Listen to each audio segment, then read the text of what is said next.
what the common denominator is here. That it is based upon market function, that all of this stuff is intended to play out. Now, France's idea of market function has been different from the United States and Italy's, and I'm not saying there aren't distinctions that exist in the old traditional members of the contracting parties of the GATT. But if we're indeed concerned about the distortions that have arisen and have a significant impact on how the system functions, I think we need to talk about what kind of a model is in mind when we establish these rules governing freer and more open trade. So with that, I'll leave it to my friend. Thanks, Ryan. That was terrific. No, and Terry, you couldn't find sort of a more concise summary of the challenges we're facing at this point. I have the luxury of just talking politics. But I'm going to start with a substantive point, and I'm going to pick up where Ron left off. If you go back to the GATT and the preamble of the WTO, at the core of it is the idea of reciprocity. And there's an assumption there about why we bargain and how we bargain within this system. The assumption is that we all face interests back home that have a stake, entrenched interests, that have a stake in the protection, the current levels of protection in any market. We grapple with that by bargaining for freer trade from a very mercantilist perspective.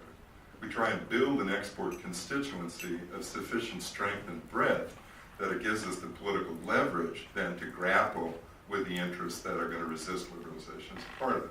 And it's in the interest of the growing economy of our own, it's in the interest of the global economy. At the core of the problem, trying to sort of revivify the negotiating function, which I have to say, everything Terry said was absolutely accurate, but the truth is you get one good negotiation going of some size and all that stuff starts to fall in its wake. And you begin to explore the issue that Ron was talking about. So then the question comes to my mind is how broadly is that idea of reciprocity at the core of the system is shared?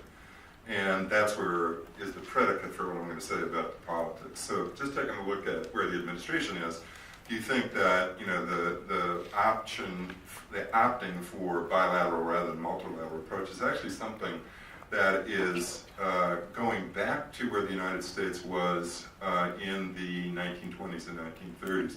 And it was actually the Canadians and the Brits who persuaded us to move on a multilateral basis, frankly, just because, as both Terry and Ron alluded to, it's more efficient. It's the best way to get the biggest bang for the buck in terms of sitting down and talking about trade and establishing rules that would prevail over as broad a swath of the global economy as you can. But immediately you're talking about reciprocity not in a multilateral context or reciprocity even in a bilateral context that is about achieving something on behalf of the United States that often has more to do with its defensive interest than it has to do with its offensive interest. So you have to question whether the current administration accepts that core principle of reciprocity as it stands, or as a sort of driving philosophy between how it bargains. Now the question is, do the midterms alter anything about the administration's stance? And the answer is no. I mean, ultimately, what we're going to have is a House in the hands of Nancy Pelosi, who 2008 was really the driving force behind withdrawing fast track for the U.S.-Colombia agreement. As recently as 2015, 2016, when she was discussing the prospects for TPP, described fast track as a burden on workers, which is a logical stretch even I'm not prepared to make, to be honest with you, but nonetheless, that's the argument, and that still is the prevailing mood. Chairman of the Ways and Means Committee, be Richie Neal, former mayor of Springfield, Massachusetts, which, just to make the point, is actually the home of American manufacturing originally. And he's a very, very good person. He's somebody who's very pragmatic, somebody who, from a democratic perspective, is very interested in making sure that American firms do succeed in the global economy. That's a good starting point. But even from Richie's perspective, the challenges that we face now, which I think have been outlined, particularly from China, are the supervening problem. It's not saving the WTO system that is most on his mind politically at this point. So the idea that the Democrats taking the House will have much of an impact on the perspective of this administration as it goes forward negotiating about the WTO or bilaterally, I don't think is real. In fact, I go a little further. I had a couple of conversations with Sandy Levin recently where, I put Sandy on the spot and said, look, don't you think it's time to reconsider some of these very broad Cold War delegations of what is the Congress's authority? Of course, I was thinking about Section 232 here, but the reality was Sandy had no interest in that. He had an interest in what they were trying to achieve on behalf of workers in the trade context. But the idea that Congress would assume its responsibility as a separate institution of government under the Constitution, oh, by the way, that part of the American constitutional framework that is closest to the people and that actually has the responsibility with respect to trade and taxes, right, should reclaim some of that responsibility and behave as the overseer of our trade and tax policy is absent. So I don't see that affecting this in a positive way, and I don't see the broader current of American politics even focused on trade going forward. So then I start to look around at the rest of the world, and let me start in what won't be the most obvious place, but is obviously one in the news. Brazil, with Bolsonaro's rise. If you look at the things he said about trade policy, it's virtually identical to President Trump. A preference for bilaterals, actually already sounding the toxins with respect to China, more about China's investment, particularly in the electrical grid and the power sector in Brazil, but definitely creating the seeds of conflict, despite the fact that, like our own economy, everything in the Mato Grosso basically goes to China. All the soybeans, all the agricultural production over the last couple of decades has gone in the direction of China. And with its growth, so has grown the Brazilian economy and its farm markets. But there's a deep resistance to what China represents. Again, it works against the idea of bargaining for reciprocity. It's much more of a sense of we're victims of the trading system rather than we are, in fact, beneficiaries of the trading system. Where else would you look for some leadership? If you look at where the EU is right now, part of it is, honestly, so goes the politics of Germany, so goes the EU. And politics in Germany, if you've followed it, is a mess. Merkel will step down at some point. She's already conceded she's no longer the head of her party. That will lead to her stepping down as the prime minister.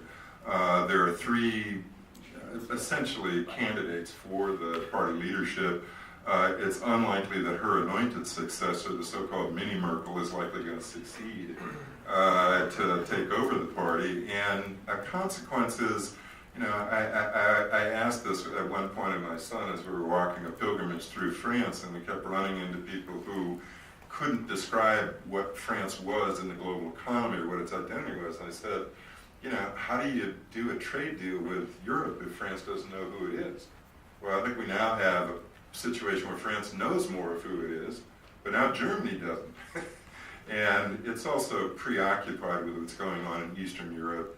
The EU is preoccupied, and the Commission is incapable of recognizing when it overreaches. And so many of the things that it's done that has spurred the kind of political developments you see in Poland at this point, it will require Germany actually to grapple with that issue, because it's the country that has its back to the bear, along with Lithuania, along with Poland, along with that eastern ridge. And that's really the focus of an awful lot of foreign policy in the EU.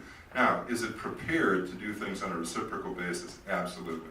Is it in a position to actually provide that leadership in the WTO? I think not.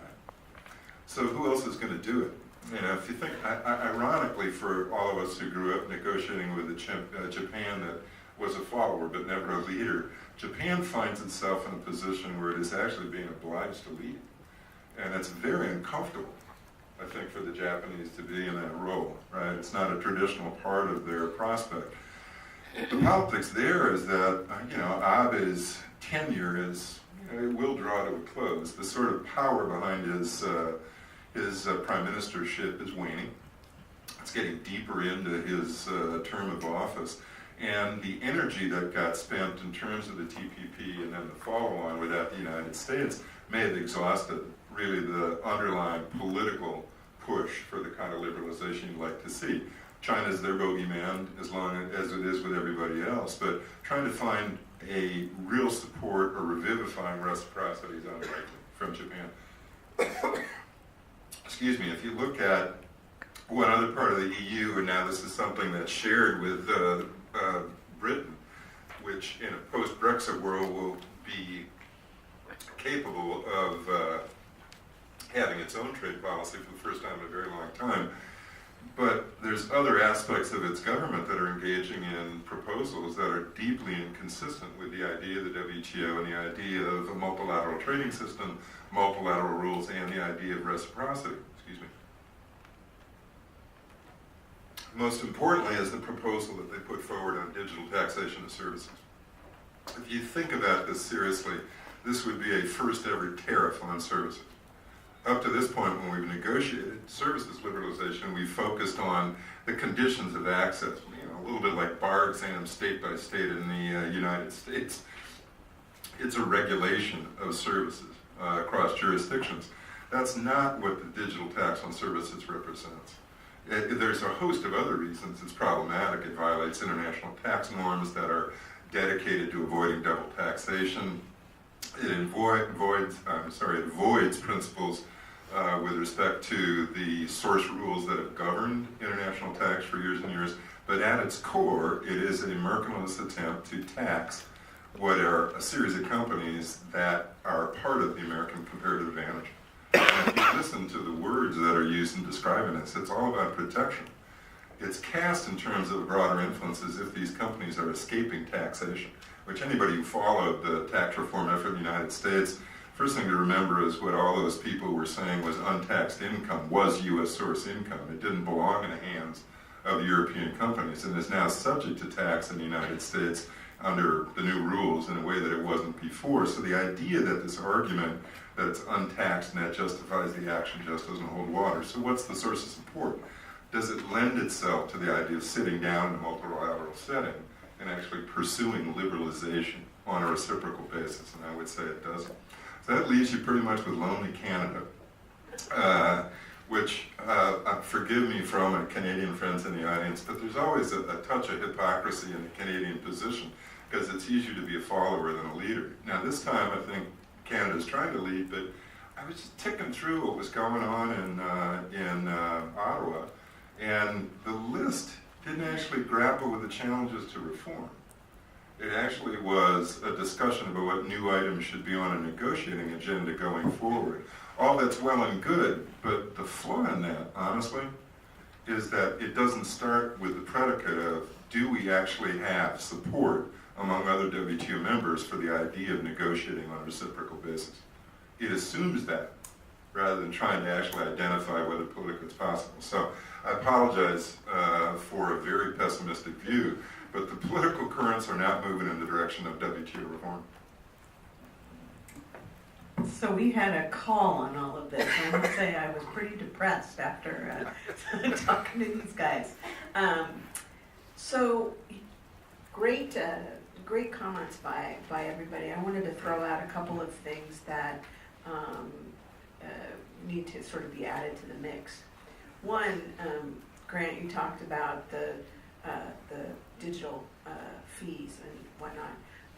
So the one interesting thing I would say that the U.S. has done, particularly now with both what was in the TPP and now it's in USMCA, is they've moved from e-commerce to digital, and they've taken the moratorium on customs duties on electronic transmissions and really kind of put that right at the center of the digital chapter and made that permanent. Now there's big debate going on in the WTO whether the moratorium needs to continue, and our friends from India and South Africa are causing problems there. But there are a lot of good things that the U.S. has managed to seed into some of the bilateral agreements. For me, the biggest irony when people start bad-mouthing the WTO is that all of the FTAs that are being negotiated, even RCEP, which is questionable, they're all based on WTO rules, right? I mean, that's sort of the foundation for everybody. So there's got to be, something there. The question, I guess, that I have is, is it time to start looking again at different kinds of agreements? So there's a big debate now about, do you have multilaterals or plurilaterals? And I noted in the EU paper, there's still this penchant for, well, we can negotiate plurilaterally, but the results have to be implemented on an MFN basis. So, where's the deal in that for a lot of countries? I mean, it does seem to me that, we had the Tokyo round, which was like-minded countries got together, did things on subsidies and procurement and valuation and licensing. And then in the Uruguay round, we kind of forced everybody to swallow all of those obligations. I mean, maybe it's time to do something a little bit different, and to go back to some really plurilateral and non-MFN agreements. Now, the EU doesn't like that, but it does seem to be kind of one solution. So throw that out.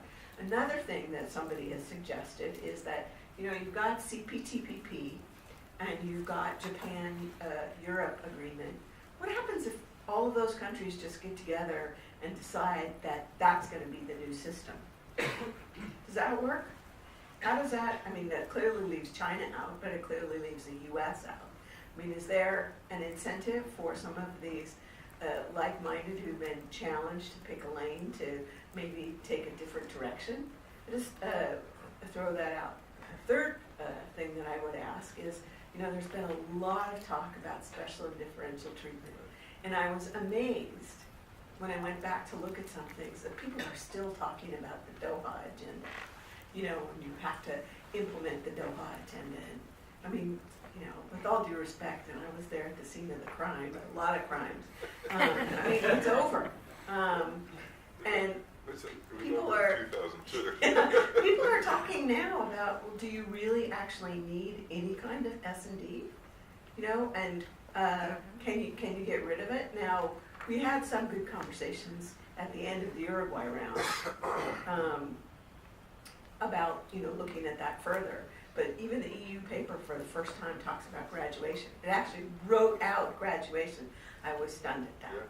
So that's one other issue. And finally, all this talk about transparency and notification is kind of rich as far as I'm concerned. I'm of the view that you don't negotiate in public. But there is a problem in that, and Terry and I were talking about this yesterday, all of the documents that are meaningful in the WTO are now job documents. And job documents are not necessarily public documents. And if you surf the WTO website, you kind of have to, it's like searching, panning for gold to try and find what's really going on in terms of what proposals have been made. So I would encourage the administration, and I think it's great that they put the trilateral stuff out more publicly. But there's a problem there that Roberto Azevedo and others, if they wanted to tackle, could tackle before you get to some of Ron's more difficult issues. So with that, let me see if I've sparked any more thought from my fellow panelists. Let me start. I think all of the issues that you raised, Dorothy, go to a point that I think each of us have made, which is the likelihood of reform is not bright. I have been a believer for some time that if you are going to move in a plurilateral manner, that MFN is basically an impediment to that. As part of the problem we have in the WTO now is that we had free riders for so long. We gave away all our tariffs, and the countries who have grown up who still have tariffs have no reason to want to be at the table. So going away from that makes a lot of sense, but within the context of the WTO, is that remotely plausible? It seems to be the answer is that will never happen. Differentiation, I think that the papers of developing country status, the papers of both Europe and Canada, I think took probably the only course that you could take if you were trying to do something within the WTO, which is to quote-unquote encourage countries to graduate themselves, or to get agreement that at least on new agreements that differential treatment will be based on need, not based on self-classification. Should there be differentiation? Should there be a graduation process? Absolutely. You know, our friends in Korea remain a developing country. Yeah, that's a close. We permitted Mexico to have developing country put in its protocol of accession. What does that mean? It never gets to be a developed country, no matter what its status in economic development. So I will take those two and pass it on to Ron. Just a couple of thoughts on the question of the non-MFN agreements. I think it really, in some respects at least, depends upon whether you're talking about essentially a market access agreement or a rules-based agreement. And I'm old enough to remember that in, like in the Tokyo Road Subsidies Agreement, the injury test was offered to those who were members of the code, and, with some sort of vague exceptions, wasn't granted otherwise. So you had incentives to assume the obligations of the agreement by virtue of some benefits that were incorporated therein. So I think if you look at that kind of a sweetener, and I think sweeteners, if we're talking about negotiations, you have to think about what does the other side want out of this. There's a way to kind of sort of consider those things. It's not a free rider issue, but one of sort of incentivizing. The other thing on differentiation is, and this is, maybe I wasn't very clear in what I was saying, but this is partly what I was getting at about whether or not we really sort of do a deep dive on definitions and labels. And so if, apart from the state-led economy or non-market economy label, maybe there's some benefit from a naming and shaming exercise with respect to special and differential treatment. Now, I'll be the first to say that I vividly remember being screamed at by Margaret Leong about how Singapore had to be considered a developing country. But, I mean, the fact of the matter is that, there are certain countries, you can argue about whether the rules on S&D are the right rules, but I think there's also a separate debate about whether there are, the least developed and others who are emerging economies who are, less in need of special and differential treatment than northeastern Ohio, to be honest with you. And so, do we incorporate that in trade policy reviews? Do we? In TPR, in the questions that are developed, do you really need to press people on why do you continue to insist upon developing country status? And they won't like it, but at least it kind of gets it out there in the open.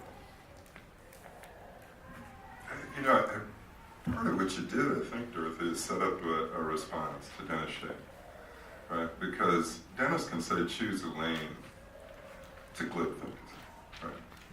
But the reality is that actually doesn't articulate where America's interests lie, either in this institution or where our economic interests lie in terms of the global trade arrangement.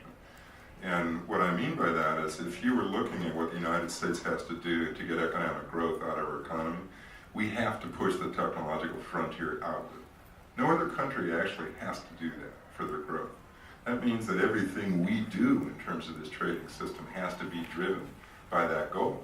Now, it also means that to sustain support for it, we got to make sure we're reducing the terror, was alluding to the free riders in the system as it currently develops. So as we think about the WTO and WTO reform going forward, I would prefer the administration focused on that leading edge problem and said, what kind of arrangement do we have to do? Because there's a lot of things that flow from that. If you look at China's policies that are demonstrably economic espionage, industrial theft, things like that, those techniques are shorting the world on innovation. They reduce the return to the investments in R&D that we make and that drive our economy, our frontier outward. But they do it globally. Who's harmed by that? Well, it's the people of Ohio, definitely, but it's the poorest people in the world, right? But we oftentimes leave those things morally that should be said unsaid, particularly as we're talking about a more bilateral approach to trade. And what that means is we actually reduce the tools we have and the arguments we have in support of a multilateral system. And so while I don't quarrel with a lot of what the administration or Dennis says about the need for reform in the system, I do have severe problems with the approach that's being taken because it misses the point of the exercise in a lot of ways. So now Ron may feel obliged to defending a lot of zeroing cases at the WTO. Having been the administrator of that system, I always thought there were lots of ways we could have accomplished zeroing without having to violate the WTO. And for anybody who's litigated a case in front of the Commerce Department, I dare say that the creativity of the Commerce Department has never been in question in its application of the anti-dumping and countervailing duty laws. So there is a way to get where you want to go within that system without having to make it something that brings down the system as a whole. The real problem with the dispute settlements, we see the accumulation of decisions. It's not just zero. It's not just these individual things where you continue to have problems. The last thing I'd say on that point is, where would that leave the United States now? Right? Does it take it back to the WTO? And I think the problems we've identified suggest probably not. I'd suggest that at best what you end up with is support for plurilaterals that are not done on an MFN basis. And then you try and get a sufficient group of countries to agree so you can get, I forget what the vote is required for a waiver. Is it 60%? I forget. But anyway, you know, just we're going to go in, we're going to try to get the numbers we need in terms of moving ahead, and we're going to ask for a waiver, right? We're just going to make use of the system and the rules the way they're written by doing exactly what you did, Dorothy, famously with the ITA, only saying, no, I'm sorry, we're doing this on a non-MFN basis at the end of the day. But that would give you an opportunity to invoke the United States interest in where we are supposed to be going and try and appeal to countries that were willing to use reciprocity as a driving force in the negotiations. But I think it means you got to walk away from the basic MFN rule. And of course, the precedent is the Tokyo round, right? And I think it worked. And so I think that's really where we should be headed going forward, unless enchanted by the bilateral approach. I don't think it actually gives you more leverage than trying to do the right thing with plurilaterals because, you know, I mean, I know working for George Shultz in the State Department, one of his great lines was, remember, this is the United States really at the peak of its powers in a lot of ways, saying even the United States needs friends. Right? And that point, I think, still prevails, and it's really building around reciprocity, but it has to be in a context where you resist this pressure from the free riders in the system, and I think that's got to be plurilateral rather than multilateral and MFN. I mean, the part that's really rich about all of this is that those who are putting their hands over their heart and talking about MFN are the ones who joined all of these free trade agreements, which provide for, you know, preferential access. So there's probably some need to look at it. Just to remind you, Grant, that for the information technology agreement, what we did was we knew that we had to implement the tariffs on an MFN basis. So we set a very high threshold for participation, which, you know, drew the Indians in.